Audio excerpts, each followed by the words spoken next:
wuraren nan da na faɗa wuri ɗaya ne a jihar Zamfara da aka sace mutane ba a yi kisa ba, amma duka sauran da muka ce an sace mutane to sai da aka kuma kashe mutane a wurin, a ƙona shaguna, a ƙona rumbun abinci, a sace wa mutane dukiyoyi, a sace musu 'ya'yansu mata, a je ana musu fyaɗe, ana alata su. Me kake ganin yana ta'azzara wannan matsala a Najeriya?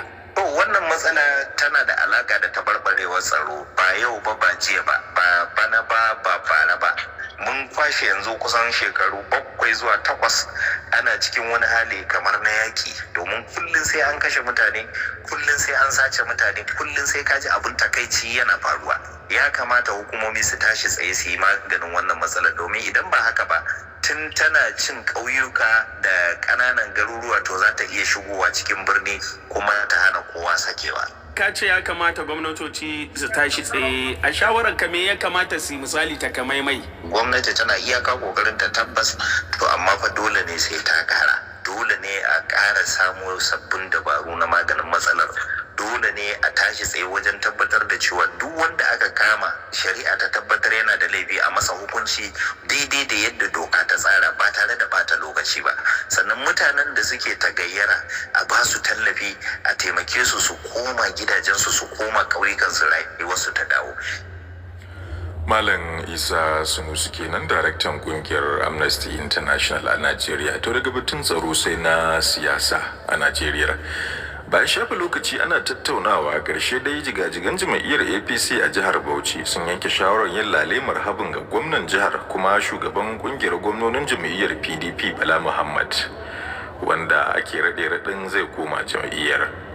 Hakan dai ya biyo bayan sa baki da shugaban kasar Bola Tinubu da kuma shugaban jam'iyyar APC na ƙasa suka yi. Honorable Daba Ismail Haruna shine dan majalisar wakilai, wato dan majalisar wakilan kasar ne daga jihar Bauchi kuma sakataren kwamitin masu fada a na jam'iyyar APC a jihar. Ya yi karin haske a hirarsa da Abdulsalam Ibrahim Ahmed. Shawari ba mu ne kadai muka yanke ba, kafin mu yi zama namu na masu ruwa da saki na jam'iyyar APC na jihar Bauchi, mai girma shugaban kasa ya tura da tawaga sun je sun ga wannan gwamna na PDP na jihar Bauchi. Mataimakin shugaban kasa shi ma ya zauna da shi da kwamiti. Shugaban jam'iyyar mu ta APC ta kasa baki daya shi ma har ya tafi Bauchi da rakiyan wani gwamna, tare suka je suka ganshi, suka yi magana da shi, lallai suna bukatan ya dawo wannan jam'iyya tamu mai albarka APC. Bayan nan shi kuma kakakin majalisa namu na majalisar tarayya shi ma ya tafi ya ga wannan gwamna, sun yi magana, ya bukaci ya dawo jam'iyyar APC. To wannan manyan mutane tunda sun tafi sun yi magana da shi, sun nemi ya dawo wannan jam'iyya, mu kuwa menene makomanmu da ya wuce mu ma mu dawo mu ba su goyon baya tunda su ne shugabanni, mu amince da abu da suke so saboda mu samu haɗin kai da kuma samun nasara a wannan jam'iyya tamu. To kenan kowa ya amince da shawarar a ba da dama ga shi gwamnan jihar Bauchi ya koma jam'iyyar ta APC? Dokan kasa ta ba wa kowane ɗan Najeriya dama ya shiga kowace irin kungiya da yake so ya shiga. To kaga bisa doka ma na kasa yana da yanci da ra'ayi da dama na ya shiga kowace irin jam'iyya ne a Najeriya, kuma dole a kyale shi ya shiga. Da wannan nake son tabbatar maka cewa kowace yanki, kowace gaba ta ba da dama kuma an aminta cewa wannan gwamna ya shigo wannan jam'iyya. Mu kanmu masu ruwa da tsaki na jihar Bauchi mun yi zama da shugaban wannan jam'iyya na kasa baki daya, kuma ya mana jawabai mun fahimta. Shi ma gwamnan mun zauna da shi a matakin mu na state, ya mana jawabai mun fahimta cewa ba za a sauya ko kuma a ci zarafi ko a ci mutuncin 'ya'yan jam'iyyar APC ba saboda shigowansa, ko kuma a ce lallai waɗanda suka gina jam'iyya suka wahala za a kawar da su gefe ɗaya. Wannan ba shi ne ba, duk za a yi tafiya ne ɗaya, kuma zai rungumi kowa da kowa, za a gina jam'iyya saboda nasarar zaɓe na gaba. Kenan an kawar da duk wata turjiya da ake fuskanta a baya? Duk wata turjiya a yanzu ina so in tabbatar maka kusan an kai gaba na karshe, kusan kowa ya aminta cewa wannan gwamna ya shigo kuma za mu yi aiki tare da shi, kuma muna masa fatan alheri idan ya shigo jam'iyyar APC. To amma kar kuma shigowar gwamna da jama'arsa ya zama kamar irin abin nan da akan ce kyarkeci ta da mai gida a gidansa.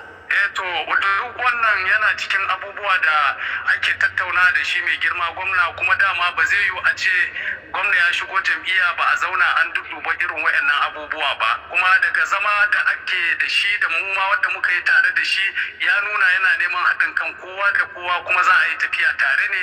Duk inda ya kamata a ce an yi adalci za a yi, ba wai za a zo ne a kori mutane gaba ɗaya a ce kamar an yi taking over ba. A'a, ba taking over ba ne, wannan maja ne. To amma wani sai ya ga kamar karfa aka yi muku game da hakan.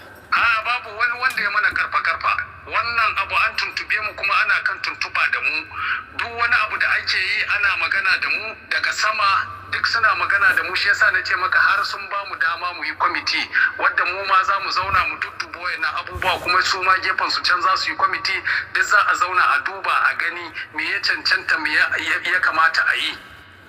Honorable Dabo Ismail Haruna kenan da Majalisar Wakilan Najeriya daga jihar Bauchi. To yanzu kuma sai filinmu na taba kiɗi taba karatu.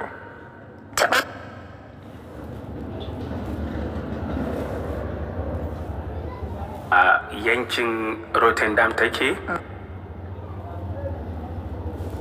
na Netherlands. So abin da ya faru har zuwa yanzu da muke magana ta ta yadda cewa hoton ba ita ba ce, saboda wanda suka gyara hoton sun amsa cewa sun mai editing din da har ya kai yadda ba a iya gane ta. Gyara suka mishi na fitar kuma a jikin ita yanzu shekarar ta 59. To a ciki sai nuna shekara 20 ke. Ka ta mata tsohuwa yarinya kenan. To irin wannan abin ne ta ce mutane shin sa gaya mata cewa ai ita dama ba ta daidai da shekarunta ba, idan aka kalle ta irin yadda ake cewa shi siyan gadon ha irin abin nan ka wato shekarunka sun girme ba a ganin shekarun a jikinka. Ta kai 59 amma ita yanzu cewa take kamar 30 ake ganin ta. Wani abu ya ja hankali sosai musamman a intanet, kuma har dai lokacin da ita jam'iyyar ta gani sai ta kiranta ta ce to Patricia ki ajiye mukaminki. Tunda ya jawo haka. Wannan abun a wajensu su kamar laifi ne, zambace cikin aminci, ga ka a zahiri amma ka je ka kawo wani hoto wanda bai nuna so suka ce ta sauka ta sauka karshe dai suka kore ta daga cikin jam'iyyar su. To kin ji yadda aka kare da labarin Patricia Richman.